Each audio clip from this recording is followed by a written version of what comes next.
My original intent with this video was to pick up where we left off with the kitchen cupboard hardware.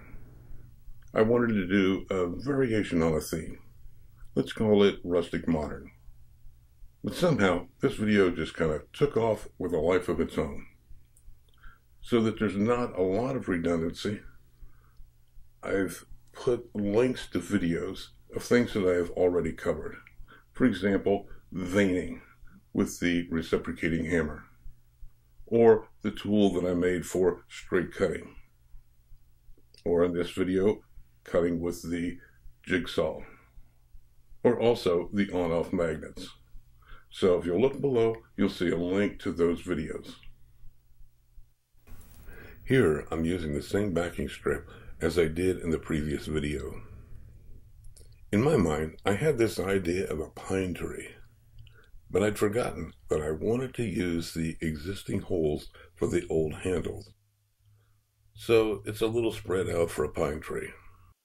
An alternative to using the chisel finish, peening with a ball peen hammer gives a nice effect. Laying out the triangles. I already have one cut, so I'll use that for a pattern. And this is 3/16" mild steel. Note here that I'm using the magnets to hold the steel in place while I scribe. I had 2 of the 165-pound power magnets. I bought a 400-pound. My son, who comes over to work in my shop sometimes, liked the magnets, so he bought another 400-pound. I probably don't even need the 2 red-handled clamps, because these 400-pound magnets do lock things in.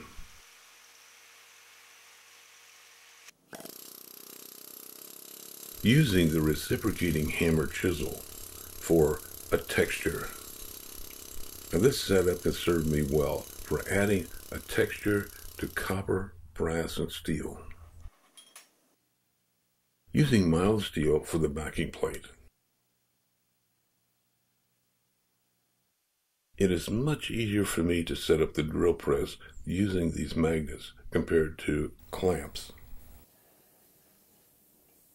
Here I'm adding a texture with the oxide of the acetylene torch, bringing the steel to a molten state and then allowing it to cool.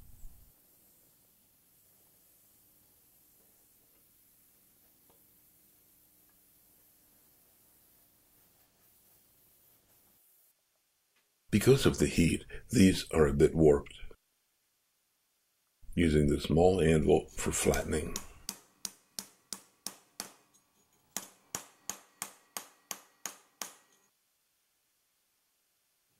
Again, using the anvil for peening with the ball peen hammer, so that the front of the handle is separated from the backing plate. I used 1/4 inch mild steel pins. I cut these on the bench cutter. Wire brushed. Knowing that these handles will get a lot of wear, I opted for VHT clear wheel paint. If this paint will stand up to sand, salt, and water, it should provide good protection for these handles. I really enjoyed working out all these little details. Unfortunately, I don't have a lot of time right now to delve deeper into it. Maybe this winter, because I've got some great ideas of things for hardware.